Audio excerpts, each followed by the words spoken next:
up, guys? The offensive madman Kyle Robinson coming to you today with a Tomb Raider review. Now, here's the thing. This is the 2013 Tomb Raider reboot. So, as we do with most of our reviews, we're going to break it down, the bad and the good. And then finally, we're going to drop some final results toward the end of the review. So, without further ado, let's get started with a Tomb Raider review.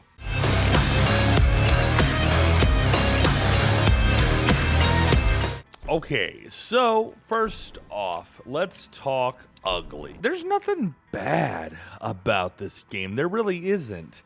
Length, gameplay, visuals, they're all really well done and set up a unique experience for the Tomb Raider series. This new systems that they bring in with all of the gadgets and different types of firearms and all that stuff, man, it's definitely really well done. So there's nothing bad. The only drawback that I would really kind of lay at the feet of this game is if you go through, the only drawback to this game is the fact that if you go through and complete some of the tombs, most of them being optional tombs, it doesn't give you anything other than salvage and completionist percentage, which is kind of dumb to me. It doesn't give you a lot of reason to do side stuff if you don't really care for the completionist percentage, and I don't. That's the one drawback.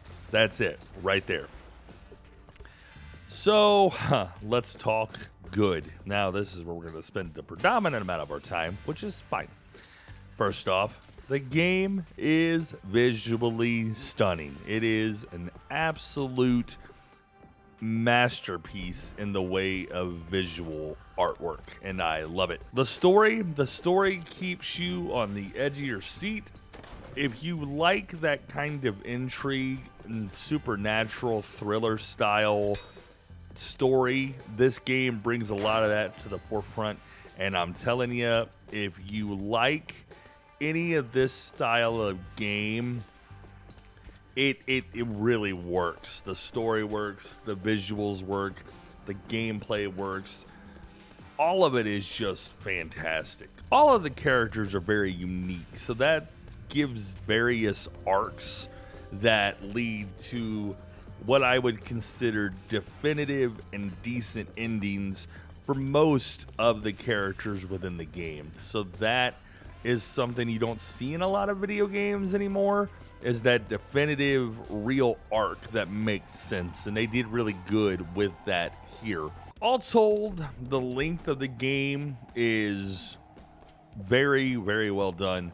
It keeps you interested long enough without overstaying the welcome, and that in and of itself, I think, is something a lot of games struggle with.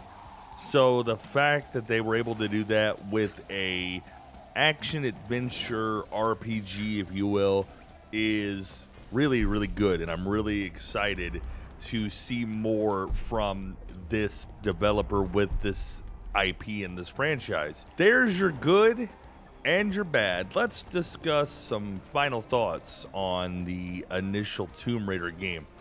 This reboot is by far best thing to happen to this franchise probably ever, in my opinion.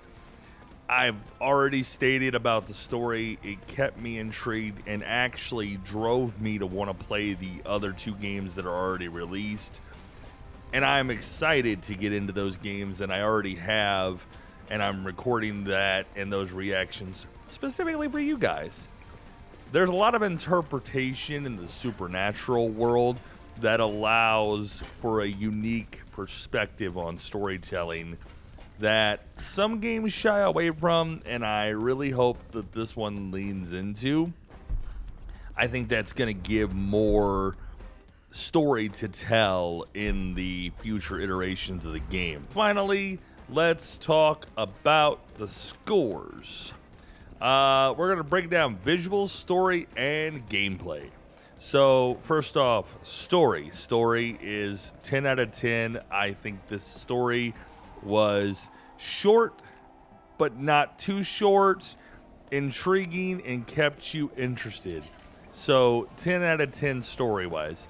Visuals, I'm going to say 9 out of 10, while beautifully stunning and in a lot of ways still ahead of the curve. I do think there was a few pieces here and there that might have had some issues and some clipping and a little bit of weird bugs that shouldn't have existed visually. Gameplay, I'm going to go 9.5.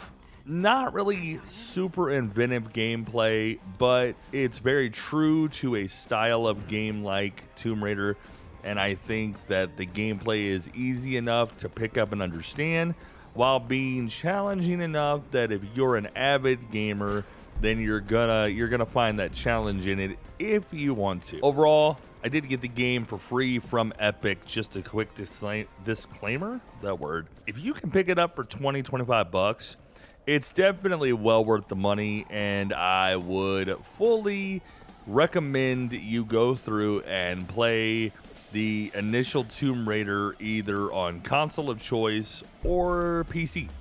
Either way, fantastic game. Can't recommend it enough. That's going to do it for this review. Want to say real quick, thank you guys for watching. If you haven't done so already, please click the subscribe button on YouTube and the follow button on Facebook. Make sure you have the notification bell rang for all of that information. Until next time, ladies and gentlemen, I am the Offensive Madman, reminding you once again that if words offend you, you can fuck off.